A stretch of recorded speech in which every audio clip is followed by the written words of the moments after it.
జవాబు చెబుతావు అని ఆ రోజు అడిగాను. అప్పుడే మీరు మర్చిపోయి ఉంటారు కదా. అప్పటికే లేచినప్పుడు ఒళ్ళు దులుపుకుంటారే, అటు దులుపుకొని వెళ్ళిపోయి ఉంటారు. సరే, రెండవ ప్రశ్న ఏంటి? రెండవది ఏంటి? నీ మొదటి ప్రేమను నీవు విడిచితివి అని తప్పు నీ మీద నేను మోపవలసి ఉన్నది. ఫస్ట్ లవ్, మొట్టమొదటి ప్రేమ. మొదట ఎంతగా నువ్వు ప్రేమించావో అంతగా నీవు నన్ను ప్రేమిస్తున్నావా? ప్రభు నమ్ముకున్న కొత్తలో నీకున్న ఆశ, ఆసక్తి, ప్రేమ ఇప్పుడు నీకు ఉన్నాయా? లేకపోతే అవి క్రమక్రమంగా తగ్గినాయా? అంతే కదా. మొదట్లో అబ్బో చాలా ఎక్కువ ఉంటుంది, రాను రాను తగ్గిపోద్ది.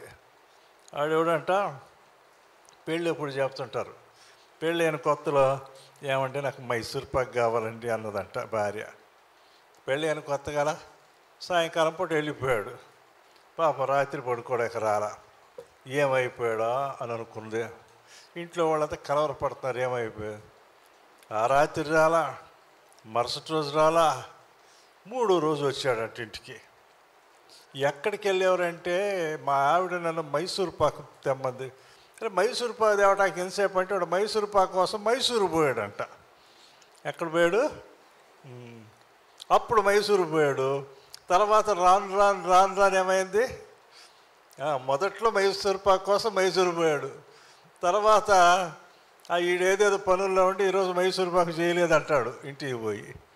కాబట్టి తొలి ప్రేమ ఉందే అది చాలా గాఢంగా ఉంటుంది. అట్లాగా నువ్వు నన్ను ప్రేమిస్తున్నావా అని అడిగాడు ప్రభు. ప్రభు అంటాడు, నీ మీద నేను నేరం ఒకటి మోపాల్సి ఉంది. ఏంటంటే నీకున్నటువంటి మొదటి ప్రేమ నువ్వు విడిచిపెట్టావు. మొదటి ప్రేమను నువ్వు విడిచితివి కాబట్టి ఆ తప్పు నేను నీ మీద మోపుతున్నాను అన్నాడు యేసయ్య. అది ప్రకటన గ్రంథంలో మనం చూడవచ్చు. సరే, ఈ ప్రేమ అనేది ఎంత గాఢంగా ఉంటుందంటే నువ్వు నిజంగా ఒక వ్యక్తిని గాఢంగా ప్రేమిస్తే ఆ వ్యక్తిని ఎంత మాత్రం కూడా బాధపరచవు. ఆ వ్యక్తి బాధపడుతుంటే కూడా నువ్వు తట్టుకోలేవు. అది ప్రేమలో ఉండేటట్టు గొప్పతనం. ఒకసారి ఒక కాలేజీ అమ్మాయిలు ఏం చేశారంటే, కాలేజీ అయిపోయిన తర్వాత అనుకున్నారంట, ఈరోజు మనం పలాని హోటల్కి వెళ్దాం, పార్క్ హోటల్ ఉంది కదా, ఆ హోటల్కి వెళ్దాం అనుకున్నారంట. అనుకుంటే ఒక అమ్మాయి అందంట, నేను రానులే, నేను ఇంటికి వెళ్ళిపోతానులే అందంట. అప్పుడు ఇంకొక అమ్మాయి అడిగింది, మీ నాన్న తిడతాడని భయమా నీకు అందంట. మీ నాన్న తిడతాడని నీకు భయం అంటే కాదు, మా నాన్న బాధపడతాడని నాకు భయం. నా భయం అంతా ఏంటి? మా నాన్న బాధపడతాడు తెలిస్తే. కాబట్టి మా నాన్నకు బాధ కలిగించేది ఏది కూడా నేను చెయ్యను. మా నాన్న అంటే నాకు ఎంత ప్రేమ అంటే ఆయన బాధపరచడం ఎంత మాత్రం కూడా నాకు ఇష్టం లేదు. అది ప్రేమ. చూడండి, ఎఫ్ఎస్సీలకు రాసిన పత్రిక 4:30 ఏముందో? ఎఫ్ఎస్సి 4:30 ఏముందో చూ. దేవుని పరిశుద్ధాత్మను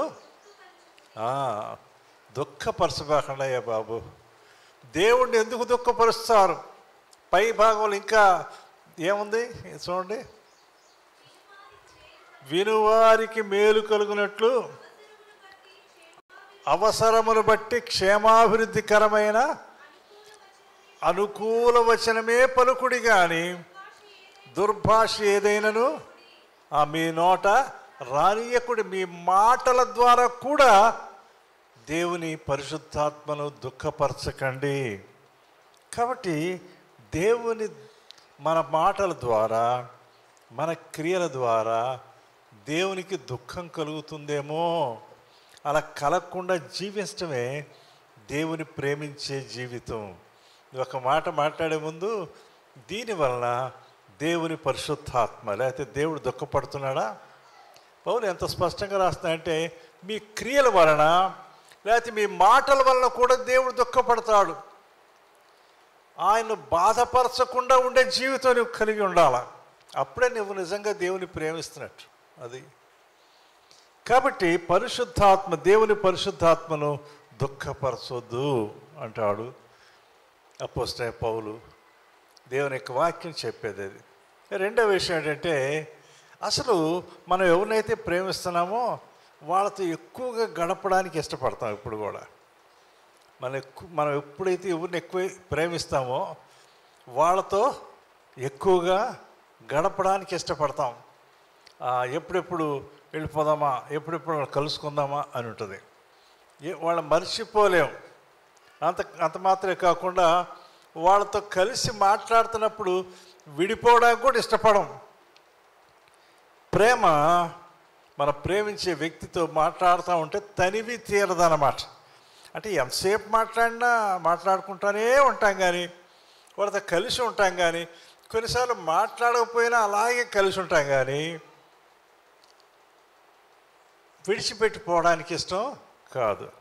మా మావ కూతుర్లు ఇద్దరు ఉండేవాళ్ళు. మావ కూతురు అంటే ఒకరుగా నాకు 4-5 మావలు ఉన్నారు. అందరూ కూడా ఆడపిల్ల కలిగిన వాళ్ళే, మంచి రంగులో ఉంటారన్నమాట. అంతలో వాళ్ళల్లో మరి 2 ఉన్నారు. వీళ్ళిద్దరు కూడా ఎప్పుడు విడదీయకుండా ఉంటారు. వాళ్ళే ఎక్కడ పోయినా వాళ్ళిద్దరే. వీళ్ళిద్దరితో ఏందిరా వీళ్ళిద్దరికి అంటారు అందరూ. అంటే ఒక తండ్రి బిడ్డలు కాదు, కానీ 2 అన్నదమ్ముల పిల్లలు ఎప్పుడు మాట్లాడుకుంటూ ఎప్పుడు దేనికైనా కలిసి తిరుగుతూ ఉంటారు. మరి వీళ్ళకి ఓ పేరు పెట్టారు, లక్ష్మీపురం జాత అంట. మరి అది ఎందుకు పెట్టారు నాకైతే తెలియదు, కానీ ఏరియా లక్ష్మీపురం జాత ఏరియా అనేవాళ్ళు. మరి అంతగా కలిసి ఉంటారన్నమాట. చాలాసార్లు మనం ఎవరినైతే ఎక్కువగా ఇష్టపడతామో, ఎక్కువగా ప్రేమిస్తామో వాళ్ళు విడిచిపెట్టి ఉండబుద్ధి కాదు. నా స్నేహితుడు ఉండేవాడు పీటర్ అని.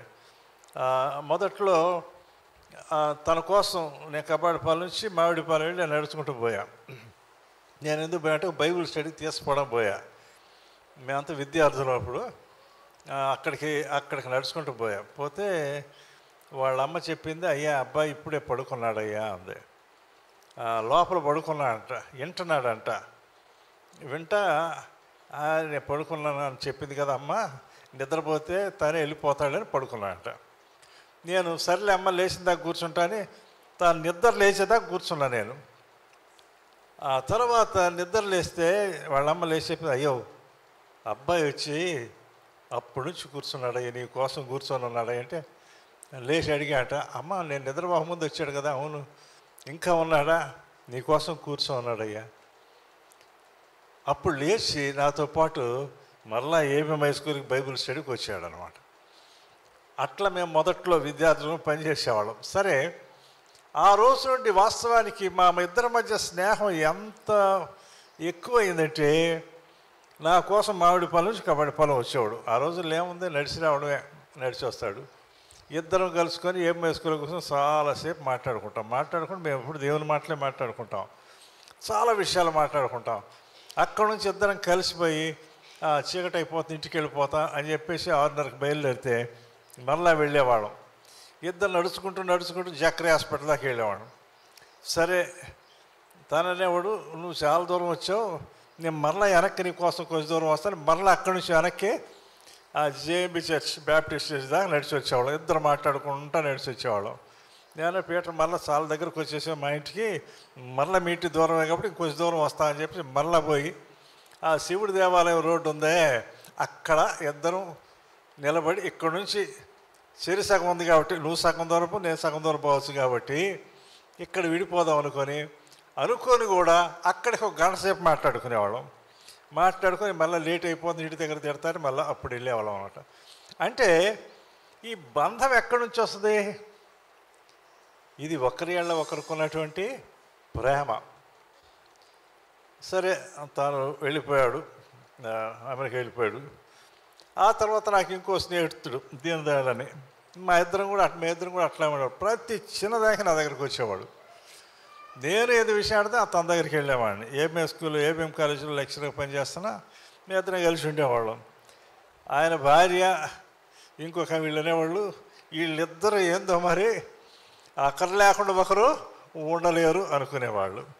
చివరికి ఎవరు కూడా, భార్యలు కూడా వీళ్ళిద్దరూ ఒకరు లేకుండా ఒకరు ఉండలేరు. అంటే వారి మధ్య ఉన్నటువంటి ప్రేమ బంధం అటువంటిది. సరే, విషయం ఏంటంటే, నేను ఎందుకు ఈ విషయాలని చెప్పానంటే, ఇంతకు నీకు నీ దేవునికి మధ్య ఉన్న ప్రేమ బంధం ఎంత గొప్పది, లేకపోతే ఎంతగా ఉంది అని అడగడానికి చెప్పానమాట. మరి కొంతమంది స్నేహితులు, సన్నిహితులు అంతగా ఉంటే నీవు నీ దేవునితో ఎంత సన్నిహితంగా ఉంటున్నావు? నువ్వు ప్రార్థనలో కూర్చున్నప్పుడు నీకు సమయం తెలియకుండా పోతుందా? సహజంగా నేను నిన్న నేనుకున్నాను వెళ్ళిపోవాలా అని చెప్పేసి, సరే ముందు కొంచెం 10-15 నిమిషాలు ప్రార్థన చేసుకొని పోదాం అనుకొని ప్రార్థన చేసుకుంటుంటే కొద్దిసేపు అయిన తర్వాత టైం అయిపోతుందిలే, మరలా బయటికి వెళ్ళాలి కదా అని చెప్పేసి ప్రార్థన మానుకొని చూస్తే అది 10 నిమిషాలు కదా, అరగంట అయింది. ఎంత టైం అయిందా అనిపించింది నాకు. అప్పుడే అరగంట అయిందా? మీకు ఎప్పుడైనా ప్రార్థనలు కూర్చున్నప్పుడు అప్పుడే గంట అయిందా, అప్పుడే అరగంట అయిందా అనిపించిందా? ఎందుకు అనిపించుద్ది? ఎప్పుడెప్పుడు పోదామని ఉంటుంది బయటికి. అదేదో అంటారు కదా, మనసంతా నీ మీద కానీ మేము ఎక్కడే ఉన్నాం అన్నట్టుగా నీ మనసు ఏడా ఉంటుంది, నువ్వు అక్కడ ప్రార్థనలో కూర్చుంటావు కదా. మేము ఒకసారి నెల్లూరు వెళ్ళాం. అప్పుడు కూడా అప్పుడే నెల్లూరు వెళ్ళాం. విద్యార్థుల మధ్య పరిచయం చేయడానికి మేమే కొంతమంది పిల్లలు కలిసి, మాకు రోజు ఇంట్లో ₹1 ఇస్తారు. ఏదో కాలేజ్ విద్యార్థులు కదా, ఆ రోజులు రూపాయే. ఈరోజు చిన్నపిల్లలకు కూడా ₹10 కావాలా. అప్పుడు మేము కాలేజీకి వెళ్ళేటప్పుడు అమ్మ ₹1 ఏంటి అమ్మ అని అడిగి తీసుకుపోయేవాళ్ళం. అప్పుడు ఏదో సోడా తాగుతాం దేనికోదానికి. ఈ రూపాయలన్నిట్లో అన్నీ కూడా మేము ఖర్చు పెట్టుకునేవాళ్ళం కాదు, దాచిపెట్టుకునేవాళ్ళం. ఎందుకంటే ఈ రూపాయలు దాచిపెట్టుకొని దేవుని పరిసరికి వెళ్ళాలి. మేము కావలి, నెల్లూరు, కందుకూరు ఇటువంటి ఊర్లకి మేము విద్యార్థుల మధ్య పరిచయం కోసం వెళ్ళేవాళ్ళం. ఆదివారం అంటే ముందు ఆదివారం 2 వెళ్తారన్నమాట. వెళ్ళేదిను అక్కడ 2-3 చర్చిలు కలుసుకొని పాస్టర్ గారితో కలుసుకొని, సార్ మేము ఒక చోట ముందు పర్మిషన్ అడుగుతాం, సార్ వచ్చే ఆదివారం సాయంకాలం ఇక్కడ యూత్ మీటింగ్ పెట్టుకుంటాం సార్. సరే, ఆ రోజుల్లో ఈ పిల్లలు ఎక్కడి నుంచి, ఒంగోలు నుంచి వచ్చారని పెట్టుకోండి అనేవాడు. సార్ మీ చర్చిలో కూడా ప్రకటన చేయండి సార్, యవనస్తులు రమ్మని. అలా 2-3 సంఘాల్లో చెప్పేవాళ్ళం. చెప్పి మళ్ళా ఆ తర్వాత వారం మేము 4-5 కలిసి వెళ్ళిపోయేవాళ్ళం అనమాట. మా ఉద్దేశం అంతా ఏంటంటే, కొంతమంది విద్యార్థుల్ని ప్రభు కోసం నడిపించాలా అనే ఆశ. వాళ్ళని మేము ఎక్కడెక్కడ గుంపుగా ఉన్నామో అక్కడ విశ్వాసులైన విద్యార్థులు గుంపుగా ఉండాలి మా కోరిక. అలా ఆర్గనైజ్ చేయాలని అనుకున్నాం అనమాట. అలాగ చాలాసార్లు వెళ్ళామండి. నెల్లూరు కానీ, కావలి కానీ, కందుకూరు కానీ చాలాసార్లు వెళ్ళాం. సరే, ఓసారి నెల్లూరు వెళ్ళినప్పుడు లోన్ స్టార్ బ్యాప్టిస్ట్ చర్చ్ అని ఉంది. ఆ లోన్ స్టార్ బ్యాప్టిస్ట్ చర్చ్ దగ్గరికి అక్కడ నుంచి ఆత్మకూరు బస్టాండ్ దగ్గర, స్టేషన్ కూడా దగ్గరే. ఆ లోన్ స్టార్ బ్యాప్టిస్ట్ చర్చిలో సాయంకాలం 5:30-6 గంటలకు మీటింగ్. మేము 4 గంటలకు వెళ్ళాం. టీ తాగేసి 4 గంటలకు వెళ్ళి కూర్చొని ప్రార్థన చేసుకుందాం, కొంచెంసేపు ప్రార్థన చేసుకుందాం, మీటింగ్ కదా అని ప్రార్థన చేసుకుంటున్నాం. ఈ లోపల ఒంగోలు కబాడిపాల నుంచి ఒకడు వచ్చాడు, మా స్నేహితుడు ఒకడు. వాడు నెల్లూరులో ఉంటున్నాడంట. వాడికి ఎవరో చెప్పారు, అరే వీడు వచ్చాట, కుమార్ వచ్చాట, నాకు కనిపించాడు. ఎక్కడంటే యూత్ మీటింగ్ అక్కడ అని చెప్పారంట. వాడు నేరుగా వచ్చాడు. మేము 4 గంటల నుంచి ప్రార్థన చేసుకుంటున్నాం. వీడు 4:30కు వచ్చాడు. 4:30కు వస్తే అడిగాడు, మా ఒంగోలు కుర్రాడు, అందరూ ఒంగోలు నుంచి వచ్చారయ్యా, నా పేరు చెప్తే ఉన్నాడు, ఏడు మాట్లాడాలంటే కాదు ప్రార్థన చేసుకుంటున్నారు అని. సరే టీ తాగొద్దామని నేను వెళ్ళాడంట. ఆడు ఇంకోటి కలిసి వెళ్ళిపోయి నెమ్మదిగా ఆత్మకూరు బస్ స్టాండ్ అక్కడికి వెళ్ళి టీ తాగి నెమ్మదిగా మళ్ళీ వచ్చారు. ఆడు 4:30కు వచ్చాడు. మళ్ళా తిరిగి 5 గంటలకు వచ్చి కొంచెం పిలవరా అంటే, లేదండి ప్రార్థన చేసుకుంటున్నారు. ఇంకా ప్రార్థన చేసుకుంటున్నారా అని మళ్ళీ ఇంకో పని మీద వెళ్ళాడు. ఆడెళ్ళి మళ్ళా 5:30కు వచ్చాడు. 5:30కు వచ్చి అడిగితే, ప్రార్థనలో ఉన్నారని చెప్పి. సరే, తర్వాత ఎప్పుడో వచ్చాడు మళ్ళా, మీటింగ్ మొదలు పెట్టకముందే అడిగాడు, అరే నీకోసం 3 సార్లు వచ్చాను రా అన్నాడు. అదే మేము ప్రార్థన, ఎంతసేపు ఏం ప్రార్థన రా అన్నాడు వాడు. అంటే మేము ప్రార్థనలో కూర్చుంటే మాకు ఎంత టైమే తెలియట్లా, మేము ప్రార్థన చేసుకుంటానే ఉన్నాం. మా బాధ అంతా ఏంటంటే, ప్రభువా కొంతమందిని పంపించు, కొంతమంది నీకోసం నీకోసం సమర్పించుకోవాలా, కొంతమంది రక్షించబడాలని ప్రార్థన చేస్తున్నాం. మాకేం టైం తెలియట్లా. ఈ లోపల వచ్చి మా మీటింగ్ టైం అవుతున్నసరికి అప్పుడు లేచామన్నమాట. లేస్తే ఈడు కూడా ఉన్నాడు. ఎందుకు చెప్తున్నా అంటే, నీకు ప్రార్థనలో కూర్చుంటే ఎంత టైం అయ్యేది తెలియదు అని అనుభవం వచ్చిందా నీకు? అది నా ప్రశ్న. అంత టైం అయిపోయిందా అని ఎప్పుడన్నా అనుకున్నారా? ఎంత టైం ప్రార్థన చేశానా అంటే, ప్రార్థనలో కూర్చుంటే ఇక లోకం నీకు తెలియకూడదు, నువ్వు నీ దేవుడే.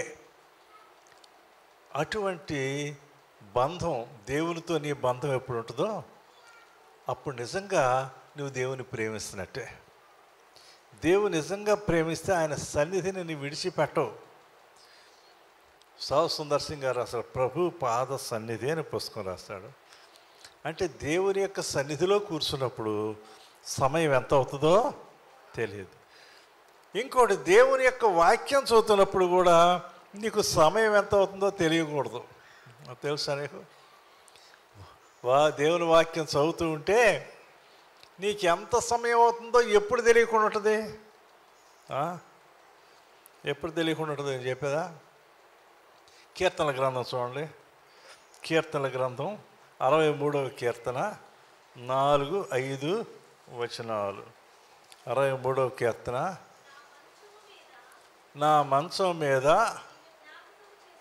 నిన్ను జ్ఞాపకము చేసుకొని రాత్రి జాముల యందు నిన్ను ధ్యానించినప్పుడు,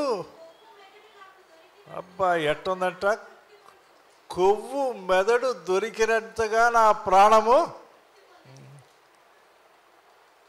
మంచి కొవ్విన మాంసం మెదడు కూడా తీసుకొచ్చేస్తే నీకు ఎట్ట తృప్తిగా భోంచేస్తావో కడుపు నిండా, ఆ రోజు కడుపు నిండా తింటావు అన్నమాట.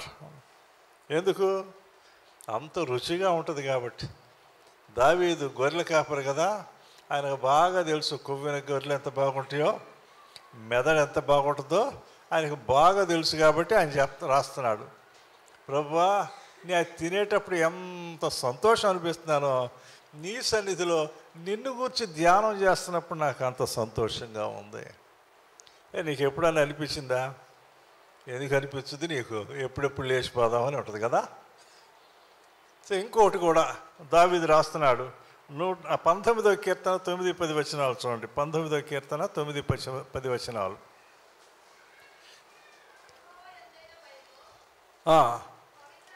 పవిత్రమైనది,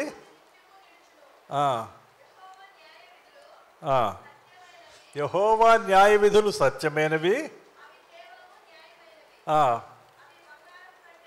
అవి బంగారము కంటెను, విస్తారమైన మేలిమి బంగారము కంటెను కోరదగినది, తేనె కంటెను జుంటి తేనె ధారల కంటెను.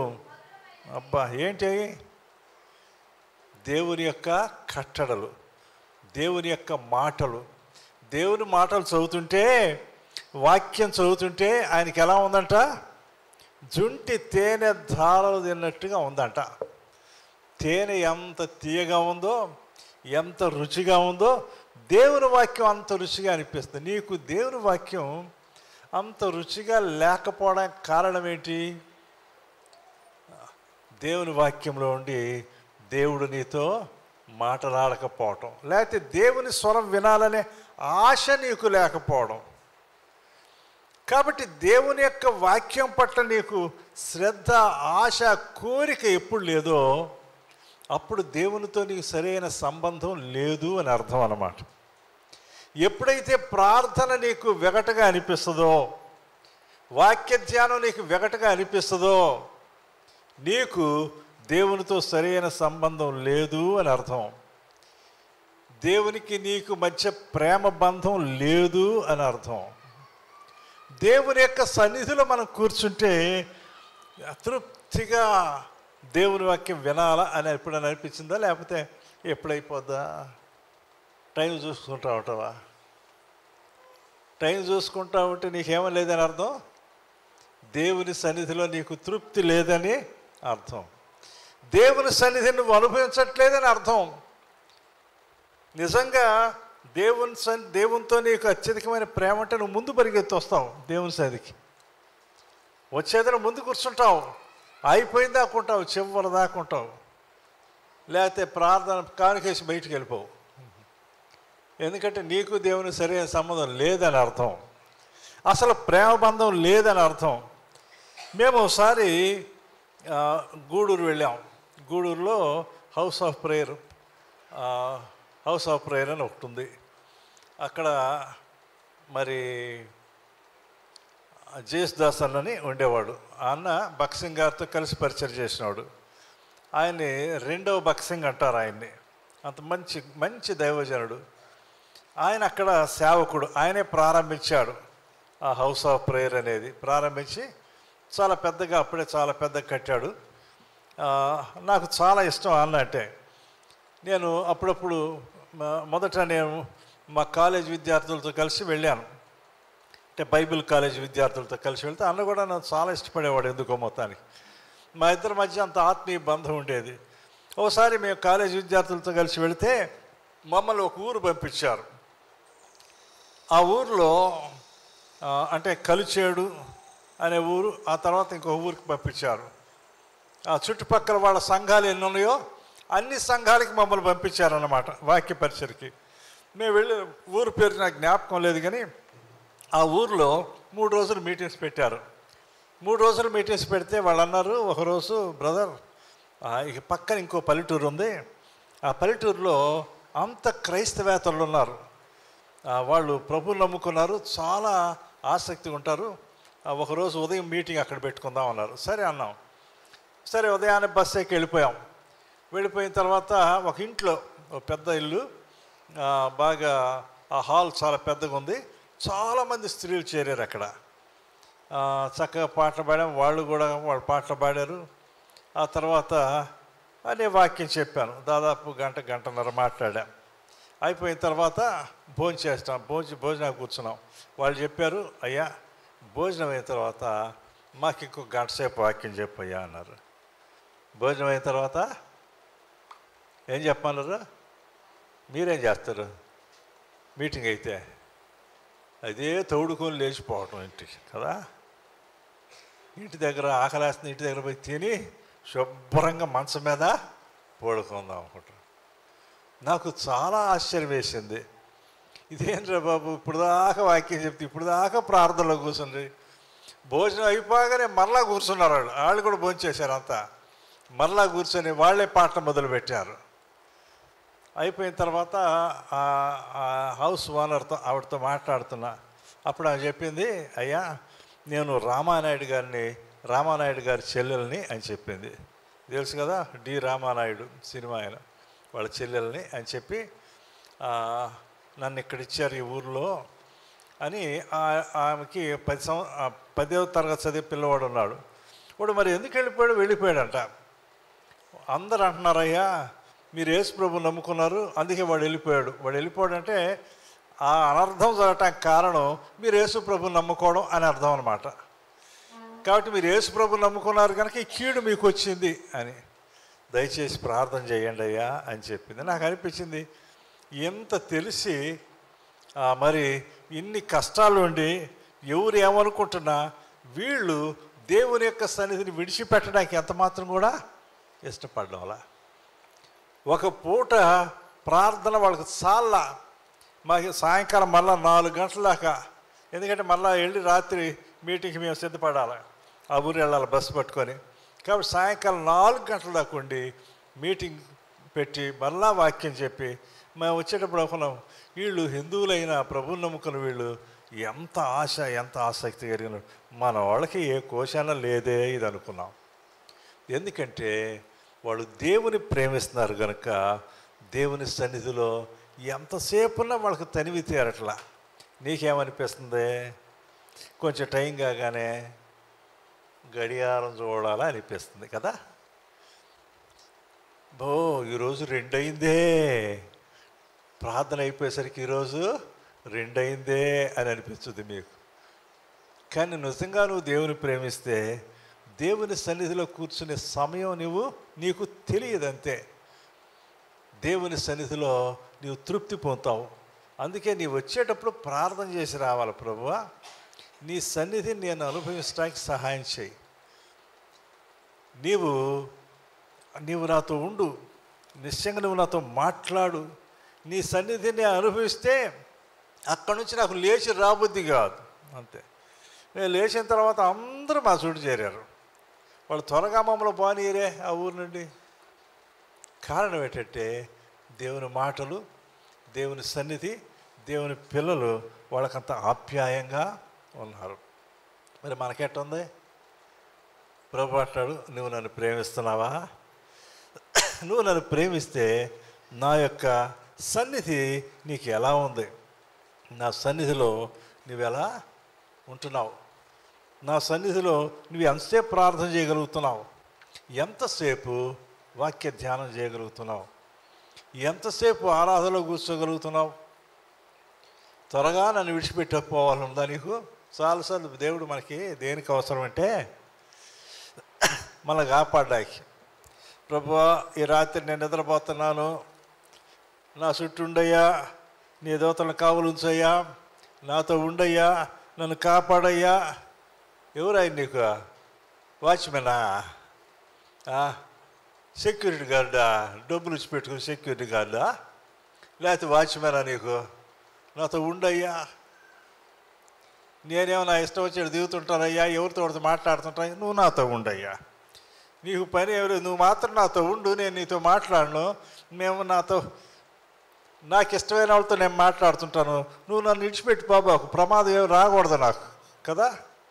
నీకు ప్రమాదం రాకూడదు, నేను దేవుడు విడిచిపెట్టకూడదు. ఆయన నీ వెనక బాడీ గార్డ్లాగా ఉండాల. నువ్వు మాత్రం ఆయన పట్టించుకోవు. ఇక ఆయన ఏదన్నా ఇబ్బంది వస్తే అప్పుడు వస్తుందండి ఏడుపు. అప్పుడు ధారాపాతంగా కన్నీళ్లు గారుస్తూ దేవా అని ఏడొచ్చి పడతాడు. ఎప్పుడు? కష్టాలు రావాలా, బాధలు రావాలా. అందుకే మొన్న నా బ్రదర్స్ మీటింగ్లో నేను ఒక మాట చెప్పాను. నేను బైబిల్ కాలేజ్ అయ్యేటప్పుడు మా మారిస్ గారిని మా ప్రిన్సిపాల్ గారు, ఆయనే బైబిల్ కాలేజ్ డైరెక్టర్, అమెరికన్. ఆయన ఒకసారి పాలస్తీనా దేశం వెళ్ళాయంట. పాలస్తీనా దేశం అనగానే గొర్రెల కాపర గుర్తు వస్తుంది. బైబిల్లో మనం చూస్తాం కదా. ఈయన కారులో వెళ్తూ ఉన్నాడు, పక్కన తర్జుమా చేసి ఆయన ఉన్నాడు. వీళ్ళంతా చూస్తూ పోతూ ఉంటే రోడ్డు పక్కన అక్కడక్కడ గొర్రెల కాపలు కనిపించాయట. ఒక చోట ఆపమన్నాడు కారు. ఆపితే తర్జుమాదారు తీసుకుని వెళ్ళాడు. ఆయన కొన్ని ప్రశ్నలు వచ్చినాయి గొర్రెల కాపలు చూడగానే. ఎందుకంటే బైబిల్లో యేసు ప్రభు వారు చెప్పిన చాలా ఉపమానాలు ఉన్నాయి కదా గొర్రెల కాపరి మీద. చాలా విషయాలు కూడా మనం చూస్తాం. కాబట్టి ఆయన పుట్టిందే పశువుల పాకలో. మరి ఆ తర్వాత ఆ చుట్టూ గొర్రెల కాపలు ఉంటారు. మరి ఇంకా గొర్రెల కాపరికి వచ్చిన ఉపమానం చెప్పాడు ప్రభు, తప్పైన గొర్రె గురించి. కాబట్టి ఇంకా అన్ని జ్ఞాపకం వచ్చినాయి. అప్పుడు పోయి మాట్లాడాడంట, అడిగాడంట, మరి మీ గొర్రెలు అంటే తప్పిపోయిన గొర్రె ఉపమానం గుర్తొచ్చింది. మీ గొర్రెలు ఎప్పుడైనా తప్పిపోతాయా అని అడిగాడంట. అప్పుడు ఆయన చెప్పాడంట, ఒక కర్ర పెట్టుకొని గడ్డం చేయట పెట్టుకొని గడ్డం దానికి ఆడేసుకొని నిలబడి ఉన్నాడు. గొర్రెలని అక్కడ మేస్తున్నాయి. పోయి అడిగితే ఆయన చెప్పాడంట, ఎందుకు బాబయ్యా తప్పిపోతాయి? ఎందుకు అన్న, కొన్ని పోకిరి గొర్రెలు ఉంటాయ్యా.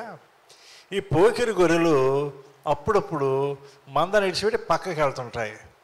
అరే అట్లాగా ఎందుకు అట్ట పోతాయి? అది ఏమీ లేదు, ఈ పోకిరి కదా, అప్పుడప్పుడు పక్కకు పోతాయి. కానీ అప్పుడు చాలా ప్రమాదం అయ్యా అని చెప్పాడు. ఏంటంటే మరి ఎక్కడో తోడేళ్ళు, సింహాలు వీటి కోసం కాసుకొని ఉంటాయి. కాబట్టి ఏదో ఒకటి వీటిని తీసుకొని పోతాయి. కాబట్టి మేము కనిపెట్టుంటాం. మరి మీరు ఏం చేస్తారు అన్నాడు. ఏం చేస్తామండి? ఆ గొర్రెని పట్టుకొచ్చి కాలు ఇరగొడతాం. ఏం చేస్తారు చెప్పండి? నీకు కూడా ఇరగొడితే కానీ మాట్లాడం అన్నమాట కదా. కాలు ఇరగొడతాం. ఎందుకు ఇరగొడతారు అంటే ఇరగొట్టిన తర్వాత మళ్ళీ బందేసి కట్టేస్తారంట. ఆ తర్వాత కాలు కట్టుకుంటుంది కానీ ఈ కుంటిది అవుద్దప్పుడు. ఈ కుంటి గొర్రె ఇక మందని విడిచిపెట్టి ఎటూ పోదు. కాబట్టి నువ్వు ఎటూ పోకుండా ఉండాలంటే నీకేం కావాలా? ఏదో ఒకటి ఇరగొట్టాలి దేవుడు. ఇరగొడితే తప్ప ఆయన మాట వినమన్నమాట. అందుకే అప్పుడప్పుడు నేను ఇరగొడుతుంటాడు. గుర్తుపెట్టుకో. నేను ఎందుకు ఇరగొడతాడంటే ఎంతసేపు వెంటుంటాడు. సరే కొంతసేపు ఇడిచి పెడదాం, ఈ ఇరగొడితే కానీ ఇటు బుద్ధి రాదు అనుకుంటా. ఇరగొడితే కానీ ఇక బుద్ధి రాదు. విరగొడితే అప్పుడు వస్తావు దేవుని దగ్గరికి. ఈ ఎడబడి బోలబడి ఏడుస్తుంటావు, లేకపోతే మోహరించి ఏడుతుంటావు, లేకపోతే చేతులు ఎత్తి ఏడుస్తావు కదా. ఎన్ని రకాలుగా ఏడవాలో అన్ని రకాలుగా ఏడుస్తావు కదా. అప్పుడు ఏమనుకోవాలంటే ప్రభా నీకు వందనాలు, నన్ను ఎర్రగొట్టావు, నీకు వందనాలు. ఇంకెప్పుడు నీ యొక్క సన్నిధి, నీ యొక్క సంఘం విడిచిపెట్టి పోనయ్యా అని ప్రార్థన చేయాలి. కాబట్టి మరి దేవుడు కొన్నిసార్లు మనకి మేలు చేస్తాడు. అప్పుడప్పుడు మనం విరగొడుతుంటాడు. విరగొట్టినప్పుడు మనం అర్థం చేసుకోవాలి, ఓహో నేను దేవునికి దూరంగా పోయానేమో అని అర్థం చేసుకోవాలన్నమాట. సరే, ఆ తర్వాత రెండవ దానికి వద్దాం. అదేంటి? మొదట దేవునితో మనం ఎటువంటి సంబంధం కలిగి ఉన్నాం, దేవుని ఎలా ప్రేమిస్తున్నావు.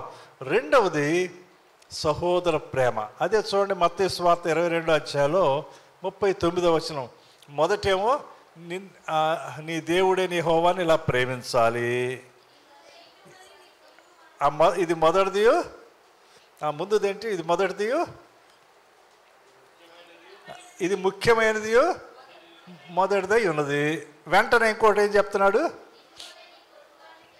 నిన్ను వలె నీ పొరుగువాన్ని ప్రేమింపవలను అని రెండవ ఆజ్ఞ దాని వంటిదే. అది దానికి ఎంత ప్రాముఖ్యం ఉందో ఇది కూడా అంత ప్రాముఖ్యమైంది. ఏది? నిన్ను వలె నీ పొరుగువాన్ని ప్రేమించడం, లేకపోతే నీ వలె నీ సహోదరుని ప్రేమించడం కూడా అంత ప్రాముఖ్యమైనదే. ఇప్పుడు ఇంకొక మాట చెప్తాను చూడండి. యోహాను సువార్తలో 13వ అధ్యాయం 34వ వచనం చూడండి. యోహాను సువార్త 13వ అధ్యాయం 34వ వచనం. మీరు ఒకరినొకరు ప్రేమింపవలనని మీకు క్రొత్త ఆజ్ఞ ఇచ్చుచున్నాను. చాలు.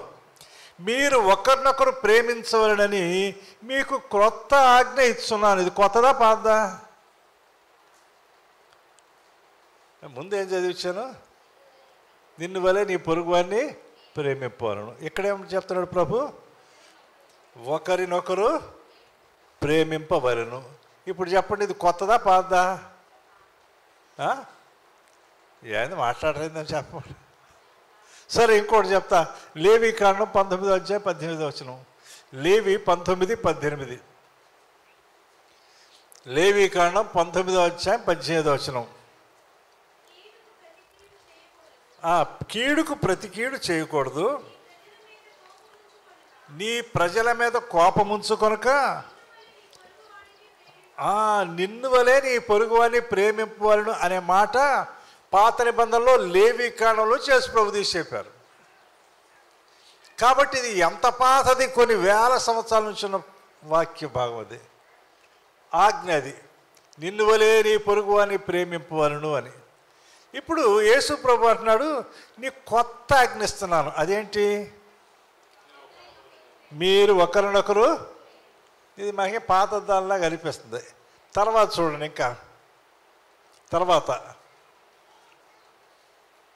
యోహాను సువార్త 13వ అధ్యాయం 34, 35 వచనాలు కూడా. నేను మిమ్మల్ని ప్రేమించినట్టే మీరును ఒకరినొకరు ప్రేమింపవలెను. ఇది కొత్త ఆజ్ఞ, గుర్తుపెట్టుకోండి. ముందేమో నిన్ను నువ్వు ఎట్ట ప్రేమించుకుంటావో ఇతరులు కూడా అట్ట ప్రేమించు అనేది మొదటిది. ఇప్పుడు కొత్తదేంటి? నేను నిన్ను ఎట్ట ప్రేమిస్తున్నానో అట్ట నువ్వు కూడా ఇంకొకరిని, నీ సహోదరుని సహోదరిని ప్రేమించాల. తేడా ఉందా లేదా చెప్పండి? అంటే నిన్ను నీవు ప్రేమించుకోవడం చాలా బాగుంటుంది, అట్లాగే వేరే వాళ్ళు ప్రేమించాలో, ఇది బాగానే ఉంది. యేసు ప్రభు అన్న మాట అలాగ లేదు. ఏమంటే నేను నిన్ను ఎంత ప్రేమిస్తున్నానో నువ్వు కూడా నీ సహోదరిని అంత ప్రేమించాలి. అందుకే ఇది కొత్త ఆజ్ఞ. ఎంతమంది చెప్పిందేమో నిన్ను వలే నీ పొరుగు అని ప్రేమించమని చెప్పాను. ఇప్పుడు అది కాదు, మీరు ఎంత ప్రేమించాలంటే నీ సహోదరుని నేను నిన్ను ఎంత ప్రేమించానో. నువ్వు దుర్మార్గురాలుగా ఉన్నప్పుడు నేను నిన్ను ప్రేమించా. నువ్వు నన్ను ఎరగనప్పుడు నేను నిన్ను ప్రేమించా. నువ్వు నన్ను దూషించినప్పుడు నేను ప్రేమించాను. నీవు నాకు దూరం అయిపోతానా ప్రేమించాను. నీవు నన్ను మర్చిపోతానా ప్రేమించాను. నీవు నన్ను కాదన్నా ఎరగనన్నా నేను ప్రేమించాను. మనము శత్రువులమై ఉండగా అన్నది వాక్యంలో, మనం ఇంకను పాపులమై ఉండగా ఆయన మనం ప్రేమించాడు. అట్ట నువ్వు కూడా నీ సహోదరిని ప్రేమించాలా. నేను నిన్ను ఎట్టయితే ప్రేమించానో అట్లాగే నువ్వు కూడా నీ సహోదరిని ప్రేమించాలా.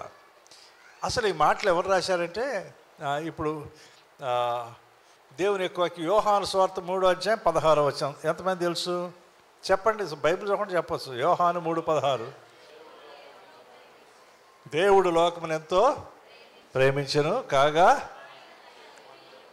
పుట్టినవానేది విశ్వాసముచు ప్రతివాడు నశింపక నిత్య జీవం పొందినట్లు. వెరీ గుడ్, మీ అందరూ బాగా వచ్చింది. ఇప్పుడు బైబిల్ తీయకుండా యోహాను రాసిన మొదటి పత్రిక 3:16 చూడండి. యోహాను 3:16 కాదు, బైబిల్ తీయకుండా యోహాను రాసిన మొదటి పత్రిక 3:16 చెప్పండి.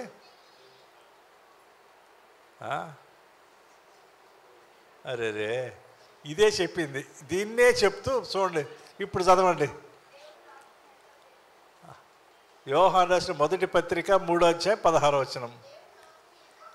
అమ్మ అది కాదమ్మా, అది యోహాను 3:16. ఆయన మన నిమిత్తము తన ప్రాణం పెట్టెను గనుక దీని వలన ప్రేమ ఎట్టిదని తెలుసుకొనుచున్నాము. అబ్బా, దేవుని ప్రేమ ఎంత గొప్పది. ఆయన మన కోసం తన ప్రాణం పెట్టాడు. ఇంకా చదవండి, తర్వాత అయిపోలేదు. ఇది మనకి ముందు దేవుడు లోకం ఎంతో ప్రేమించేది ముందు లోకానికి. ఇది విశ్వాసులకి. మనము కూడా సహోదరుల నిమిత్తము ఏం పెట్టాలంట అంటే ప్రాణం పెట్టినంతగా ప్రేమించాల. వీలైతే ప్రాణం తెస్తారు కానీ ప్రాణం పెడతారా? నీ సహోదరిని ఎంత ప్రేమించాలా? ప్రాణం పెట్టినంతగా ప్రేమించాలి. నాకు చాలా ఆశ్చర్యం వేసింది. ఈ ప్రేమను గురించి రాసిందంతా యోహానే. పౌలు రాశాడు, ఒకడు అపోస్తలుడైన పౌలు రాశాడు. కొరింథీయులకు రాసిన మొదటి పత్రిక 13వ అధ్యాయంలో అంత ప్రేమ గురించి. కానీ యోహాను సువార్త కానీ పత్రికలు కానీ ఏమి తీసుకున్నా, యోహాను రాసిన మొదటి పత్రిక తీసుకుంటే ఒకటే ప్రేమ గురించి రాశాడు. ఎందుకు రాశాడు అబ్బాయి అంత అనుకుంటే, యేసు ప్రభు శిష్యుల్లో యేసయ్యకు అత్యంత సమీపంగా ఉండేది ఎవరు? యేసు ప్రభు శిష్యులు 12 మంది. ఈ 12 మందిలో ప్రభు రొమ్మున ఆనుకుంటూ భోజన బల దగ్గరంట ఆయన రొమ్మున ఆనుకునేవాడు శిష్యుడు ఎవరు? యోహాను. చాలా సమీపంగా ఉంటాడు, చాలా సన్నిహితంగా ఉంటాడు. యోహాను అనగానే మనకి ప్రేమ అనిపిస్తుంది. మనకి యోహాను అంత ప్రేమతో నిండి ఉన్నాడు అనిపించింది. అసలు యోహాను క్యారెక్టర్ ఎటువంటిదో తెలుసా మీకు? యోహాను గుణం ఎటువంటిదో తెలుసా? చూడండి, మార్కు సువార్త 3:17. మార్కు సువార్త 3:17. మార్కు సువార్త 3:17. జబదేయి కుమారుడైన యాకోబు, అతని సహోదరుడైన యోహాను, వీరిద్దరికి ఆయన బోయనెర్గెస్సు అని పేరు పెట్టాడు. బోయనెర్గెస్సు అంటే కింద అర్థం ఏముంది? ఉరిమిడివారు అని ఉంది. ఇంగ్లీష్లో ఒక చక్కని మాట ఉంది, సూన్ యాంగర్డ్ వన్స్ అని. చాలా త్వరగా కోపం వచ్చింది అంటే వీళ్ళిద్దరికి. యోహాను సామాన్యుడు కాదు. యాకోబు యోహానుకి యేసుప్రభు ఏం పేరు పెట్టాడు? అబ్బో వీళ్ళు ఉరిమిడివారు రా అంటే మహాకోపిస్టులు. యోహాను ప్రేమతో, ఇంత ప్రేమతో నింపబడ్డాడు, ఇంత కోపిస్తాడు అనిపించింది నాకు. అంత కోపిస్తేవాడు, ఎంత కోపిస్తేవాడు అంటే లూకా సువార్త 9వ అధ్యాయం చూడండి. లూకా సువార్త 9వ అధ్యాయం 54, 55 వచనాలు. లూకా సువార్త 9వ అధ్యాయం 54, 55 వచనాలు. శిష్యులైన యాకోబును యోహాను అంటే వీళ్ళిద్దరే పోయినారు కదా. అది చూసి అంటే చెప్తాను ఒక్క నిమిషం. యేసు ప్రభు యెరూషలేంకి వెళ్తూ ఉన్నాడు. వెళ్తూ వెళ్తూ సమరయ ఒక గ్రామంలో ప్రవేశిస్తే వాళ్ళు ఆయన చేర్చుకోపోయేసరికి యోహానికి యాకోబుకి మహా కోపం వచ్చింది. అప్పుడు అన్నారన్నమాట వారిద్దరూ, ఏమన్నారు ప్రభుని చూసి, ప్రభువా ఆకాశం నుండి అగ్ని దిగి వీరిని నాశనం చేయట్లు ఆజ్ఞాపిస్తా నీకు ఇష్టమా? ప్రభువా ఏలియా చేసినట్టు ఉంది కింద ఫుట్ నోట్లో. ఏలియా ఏమంటా అంటే ఏలియా కోసం రాజు 50 మందిని పంపిస్తాడు, అధిపతిని పంపిస్తాడు. దైవజనుడా రాజు మేము త్వరగా రమ్మన్నాడంటే, నేనే దైవజనుడు అయితే ఆకాశం దగ్గర దిగి వచ్చి నిన్ను నీ 50 మంది దహించుగాకన్నాడు. వెంటనే ఆకాశం దగ్గర దిగి వచ్చి దహించి వేసింది. రెండవ వాడికి అలా జరిగింది. ఆ సంగతి ఎత్తి చెప్తున్నాడు, ప్రభువా ఏలియా చేసినట్టు ఆకాశం దగ్గర దిగి ఈ గ్రామాలంతా నాశనం చేయడం, వీళ్ళందరికీ కాల్చివేసేటట్టుగా ఆజ్ఞాపిస్తాం నీకు ఇష్టమా? ఎంత కోపం వచ్చింది. వాళ్ళు చేర్చుకోకపోతే వీళ్ళు మొత్తాన్ని ఏం చేయాలంటే సొదమ గోమలు చేసినట్టు చేద్దాం అనుకున్నారు. సొదమ గోమలని ఎందుకు చెప్పలేదంటే వీళ్ళు ఏలే కదా ఆకాశం దగ్గర దిగి వచ్చి మేము దహించును కాకంది, కాబట్టి మేము అట్లా ఆజ్ఞాపిస్తాం నీకు ఇష్టమా? వీళ్ళు ఇప్పుడే కాల్చి పారేస్తాం ప్రభువా. ఎంత కోపిస్టులో, ఎంత కోపిస్తాడు, ఎంతగా ప్రభు ప్రేమతో ఎలా నింపబడ్డాడు తెలుసా? అతడు యేసు ప్రభువుకు ఎంత సన్నిహితంగా వస్తే యేసు ప్రభు యొక్క స్వరూపం అతనిలో అంతగా నింపబడింది. యేసు ప్రభుతో సన్నిహితంగా ఉండి ఉండి ఉండి కోపం ఎగిరిపోయింది, ఈ ద్వేషం ఎగిరిపోయింది. ఈ యొక్క త్వరగా అంటే వాళ్ళు మహాకోపిస్టులు కదా, ఈ కోపిష్టితనం అంతా ఎగిరిపోయి ఈయన దేవుని ప్రేమ గురించే మాట్లాడుతున్నాడు. ఏ పత్రికలో చూడండి ప్రేమ గురించే ఉంటుంది. ఆయన సువార్త చూడండి, దేవుడు లోకమును ఎంతో ప్రేమించని మాట యోహాను సువార్తలోనే కనిపిస్తుంది. అది ఉపయోగించని సువార్తికుడు ఉండడు. బైబిల్లో ఇతరుల ప్రభు దగ్గర నడిపించడానికి దేవుడు నిన్ను ప్రేమిస్తున్నాడు అని చెప్పకుండా ఉండలేరు. మరి దేవుడు లోకమును ఎంతో ప్రేమించని చెప్పకుండా ఉండలేరు. ఇంత ప్రేమ ఆయనలో ఎట్లా నిండిపోయిందంటే ఈయన ఆయనతో సహవాసం చేస్తూ ఉండగా ఆయన దేవుని ప్రేమతో నింపబడ్డాడు. నువ్వు వ్యసనంతో నిండిన వాళ్ళతో సహవాసం చేసేవనుకో నీకేమవుతుంది? ఏమవుతుంది చెప్పండి? నీకు వ్యసనం వస్తుంది. మరి మరి ఎవరైనా ప్యాకాట ఆడలతో స్నేహం చేశారనుకోండి, ఆడేమి నేర్చుకుంటాడు? ప్యాకాట నేర్చుకుంటాడు. సారాయి తాగేవాడితో స్నేహం చేసేటప్పండి ఏమి నేర్చుకుంటాడు? వాడితో చేరాడు, ఈడు కూడా నేర్చుకున్నాడు రా అంటారు కదా. నువ్వు ఎవరితో స్నేహం చేస్తున్నావో నీలో ఆ గుణాలు గుణపిస్తాయి. ఇంగ్లీష్లో సామెత ఉంది, tell me your friend I will tell you what you are. నీ స్నేహితుడు ఎవరో చెప్పు, నువ్వు ఎటువంటి వ్యక్తివో నేనే చెప్తాను. నీ స్నేహితుడు ఎవరో చెప్పు, లేకపోతే నీ స్నేహితురాలు ఎవరో చెప్పు, నువ్వు ఎటువంటి వ్యక్తివో నేను చెప్తాను. అంటే నువ్వు ఎటువంటి వాళ్ళతో స్నేహం చేస్తే అటువంటి బుద్ధులతో నువ్వు నింపబడతావు. నీవు దేవునితో స్నేహం చేస్తే దేవుని ప్రేమ చేత నింపబడతావు. 2 విషయాలు నాకు అర్థమైనవి నా జీవితంలో. ఏంటంటే దేవునితో ఎప్పుడైతే సన్నిహితంగా ఉంటామో, ఒకటి దేవుని ప్రేమ చేత నింపబడతావు, రెండవది దీనత్వంతో నింపబడతావు. ఆయన ఎంత తగ్గించుకున్నాడో నువ్వు అంత తగ్గించుకోవడం నేర్చుకుంటావు. దేవునితో ఎప్పుడైతే మనం సహవాసం చేస్తామో, ఆయన గుణగణాల గురించి ఎప్పుడైతే మనం ధ్యానం చేస్తుంటామో, మనము కూడా ఆయన స్వరూపంలోకి మలచబడతాం. దేవుడు కోరుకుంటుంది కూడా అదే కదా. యోహాను రాసిన మొదటి పత్రికలోనే ఆ మాటలు ఉన్నాయి చూడండి. మనం ఇప్పుడు ఏమై ఉన్నామో కానీ ఆయన చూసినప్పుడు ఆయనను పోలి ఉందుము అంటాడు. యోహాను రాసిన మొదటి పత్రికలో 3వ అధ్యాయం 2వ వచనం. ప్రియులారా, ఇప్పుడు మనం దేవుని పిల్లలమై ఉన్నాము.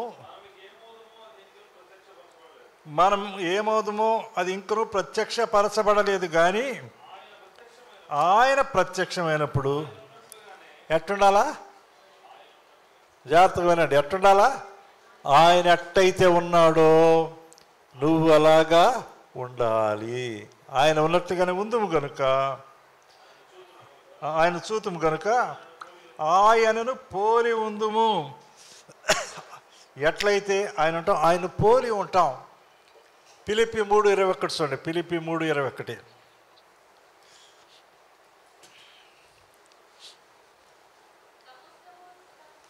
సమస్తమును తనకు లోపరుచుకున్న జాలిన శక్తిని బట్టి ఆయన మన దేవుని శరీరము తన మహిమ గల శరీరమునకు సమరూపం గలదానిగా మార్చును. పౌలు అంటాడు, క్రీస్తు స్వరూపం మీ యందు ఏర్పడు వరకు నాకు ఇంకా ప్రసవ వేదన కలుగుతుంది. అంటే అసలు ఉద్దేశం ఏంటి? మనం ఈ లోకంలో ఎందుకు ఉండాలా? మరి రక్షించబడగానే మనం ఎందుకు చచ్చిపోలేదంటే, మనం రక్షించబడిన తర్వాత మనకేమి రావాలా? ఏమి రావాలా? క్రీస్తు స్వరూపము మనలో రావడం కోసం దేవుడు అనేకమైన పరిస్థితులు గుండా మనల్ని నడిపిస్తాడు. నువ్వు ఎప్పుడైతే ఆయనతో సన్నిహిత సంబంధం కలిగి ఉంటావో అప్పుడు దేవుని ప్రేమ చేత నింపబడతావు. సహోదరుని ప్రేమించడం అనేది సులభంగా రాదు. నువ్వెప్పుడైతే దేవునితో సన్నిహిత సంబంధం కలిగి ఉంటావో, ఎప్పుడైతే దేవుని ప్రేమ చేత నింపబడతావో అప్పుడే నువ్వు నిజంగా నీ సహోదరిని ప్రేమించగలుగుతావు. నీవు నిజంగా నీ సహోదరిని ప్రేమించలేదు అంటే అర్థం ఏంటంటే, నీవు దేవునితో సరిగా సంబంధంలో లేవని అర్థము. జాగ్రత్త వినండి. నీకింకా ఎవరి మీదన్నా ద్వేషం ఉంది అనుకోండి, దాని అర్థం ఏంటి? నీకు దేవునితో సరైన సంబంధం లేదు అని అర్థం. నీకు ఎవరి మీదన్నా ఈర్ష్య ఉందనుకో, నీకింకా దేవునితో సరైన సంబంధం లేదు అని అర్థం. ఒకళ్ళు హెచ్చించబడతా ఉంటే నీకు లోపల వ్యసనం వస్తుందనుకో, నీకు దేవునితో సరైన సంబంధం లేదు అని అర్థం అన్నమాట. ఇంకొక వ్యక్తితోటి నువ్వు మాట్లాడకుండా మూతి ముడుచుకున్నావు అనుకో, నీకు దేవునితో సరైన సంబంధం లేదు అని అర్థం అన్నమాట. ఇప్పుడు ఆలోచన చేయండి, నీకు దేవునితో సరైన సంబంధం ఉందా? నువ్వు నిజంగా దేవుని ప్రేమిస్తున్నావా? లేకపోతే సహోదర ప్రేమతో నువ్వు ఎలా నింపబడతావు? సహోదరుల ఐక్యత కలిగి ఉన్నట్టు ఎంత మేలు ఎంత మనోహరం అని కీర్తన గ్రంథం చెప్తూ అంటాడు, అది అహరోను తల మీద పోయబడి ఎప్పుడు దాకా అతని గడ్డం మీదుగా కారి తన అంగీల అంచు వరకు దిగజారు పరిమళ తైలం వలె ఉండును. సియోను కొండ మీదకి దిగవచ్చు, హెర్మోను మంచు వలె ఉండును అంట.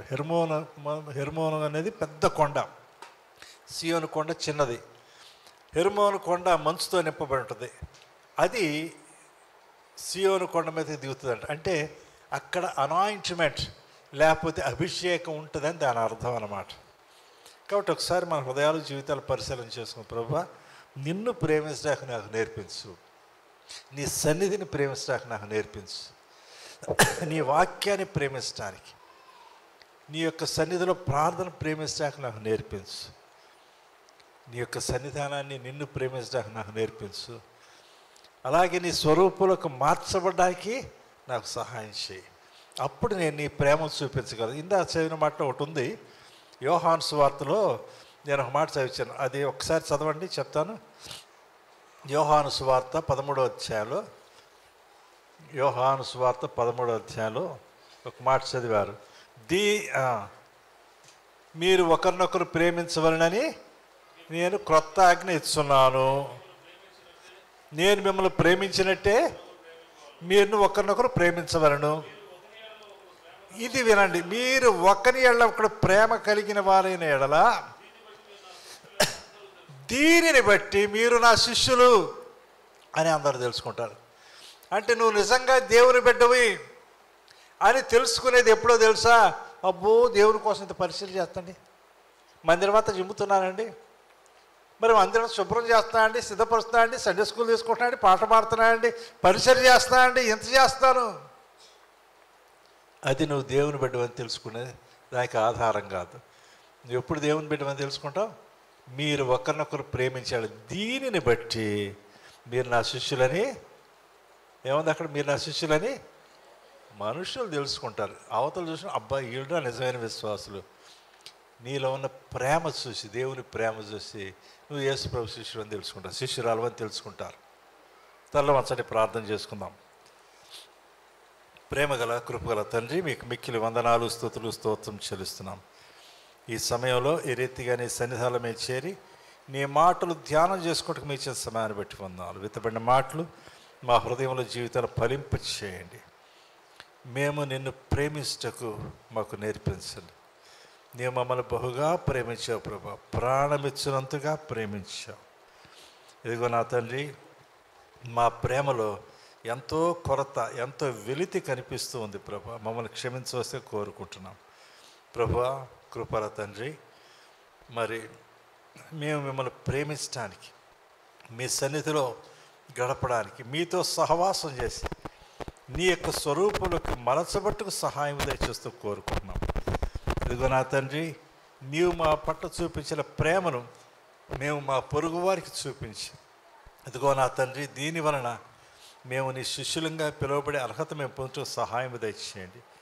ఈ మాటలన్నీ మా హృదయంలో జీవితంలో ఫలింపచేవస్తిగా యేసు నామములో ప్రార్థించి స్తుతించి వేడుకుంటున్నాము తండ్రి. ఆమేన్, ఆమేన్. క్వైర్ వారు పాట పాడుచుండగా ప్రభు కానుకలు సమర్పించుకుందాం.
హలో.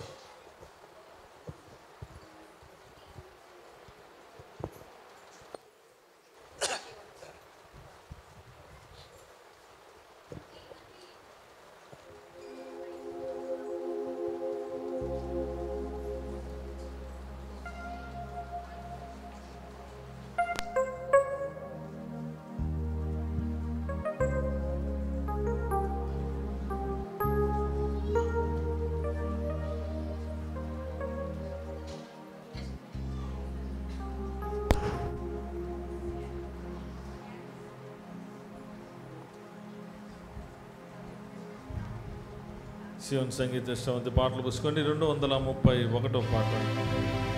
ప్రేమ యేసుని ప్రేమ అది ఎవరు కొలవలేంది అనే పాట పాడుకుందాం.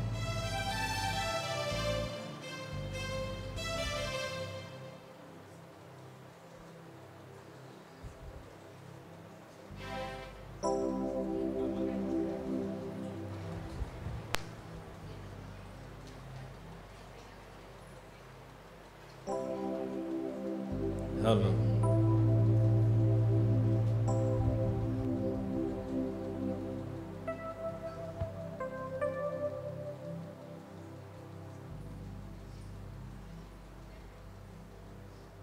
హలో ప్రేమ యేసుని ప్రేమ అది ఎవ్వరు కొలువలేనిది. ప్రేమ యేసుని ప్రేమ అది ఎవ్వరు కొలువలేనిది. నిజము దీనిని నమ్ము అది భువి అందించలేనిది. నిజము దీనిని నమ్ము అది భువి అందించలేనిది. ప్రేమ యేసుని ప్రేమ అది ఎవ్వరు కొలువలేనిది.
రానయ్యున్న మంగళవారం 1వ తేదీ సాయంకాలం 7 గంటలకు కసుకుర్తి లక్ష్మణ్ రాణి గారి వారి యొక్క కుమారుని మొట్టమొదటి పుట్టినరోజు సందర్భంగా కృతజ్ఞత కూడిక ఏర్పాటు చేయడం జరిగింది. కనుక సంగమంతా రావాల్సిగా కుటుంబస్తులు ప్రేమపూర్వకంగా ఆహ్వానిస్తున్నారు. రానయ్యన మంగళవారం 1వ తేదీ సాయంకాలం 7 గంటలకు కసుకుర్తి లక్ష్మణ్ రాణి గారుల ఆ కుమారుని బర్త్డే సందర్భంగా జరగబోయే కృతజ్ఞత కూడికు సంగమంతా రావాల్సిగా కుటుంబస్తులు ప్రేమపూర్వకంగా ఆహ్వానిస్తూ ఉన్నారు. స్త్రీల ప్రార్థన కూడికలు సోమవారం మధ్యాహ్నం 3 గంటలకు కోండ్రు కుమారి గారి తరఫున మందిరంలో స్త్రీల ప్రార్థన కూడి జరుగుతుంది. సోమవారం మధ్యాహ్నం 3 గంటలకు కోండ్రు కుమారి గారి తరఫున మందిరంలో స్త్రీల ప్రార్థన కూడిక జరుగుతుంది. కనుక స్త్రీలు జ్ఞాపకం ఉంచుకొని సకాలానికి వెళ్ళవలసిగా మనవి చేస్తున్నాను.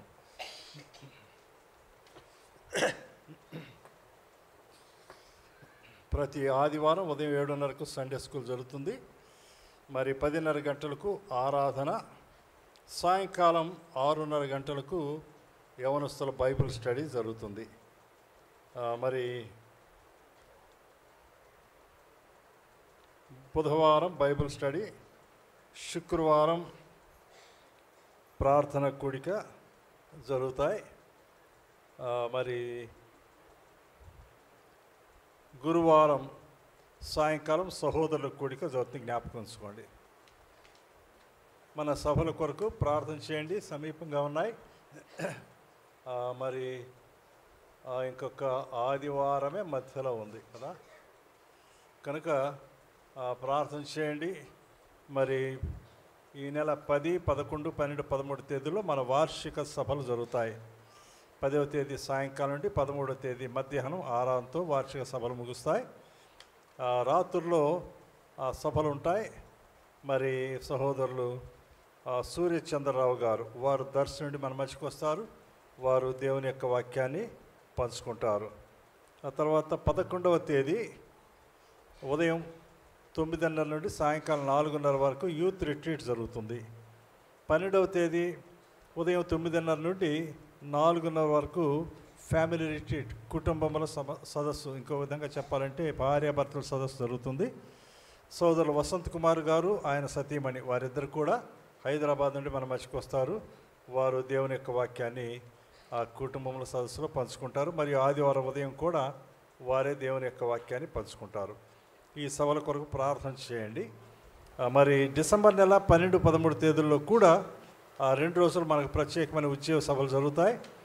డిసెంబర్ నెల 12, 13 తేదీలు గురు శుక్రవారాలు సహోదరులు ప్రకాష్ గారు సిద్దిపేట నుండి వారు మన మధ్యకు వస్తారు. దేవుని యొక్క వాక్యాన్ని మనతో పంచుకుంటారు. మరి 3 సభలు జరుగుతాయి. 12వ తేదీ రాత్రి, 13 ఉదయం, సాయంకాలం జరుగుతాయి. ఆ సభల కొరకు ప్రార్థన చేయండి. ముఖ్యంగా మన వార్షిక సభల కొరకు మీరు సిద్ధపడండి. మరి ఇక్కడ రాశారు కొన్ని కందిపప్పు, నూనె, చింతపండు, ఎండుమిరపకాయలు, బియ్యం బస్తాలు, వంటకు కావలసిన సరుకులు, అవన్నీ కూడా మీరు ఎప్పటిలాగా ప్రతి సభలో మందిరాన్ని తీసుకొస్తారు, అలా తీసుకురండి. మరి ప్రత్యేకమైన కానుకలు కూడా ఆ సభల కొరకు మీరు మందిరానికి తీసుకుని రావాల్సి కోరుతున్నాం. సభల్లో మాత్రం కానుకలు పట్టడం కనుక మీరు తెచ్చే కానుకలు ముందుగానే ఆ కవర్లో మీరు పెట్టిస్తే మంచిది. మీకు కవర్లు ఇస్తారు, ఆ కవర్లో మీరు పెట్టేవలసిగా మనవి చేస్తూ ఉన్నాను. ప్రార్థన చేసుకుందాం.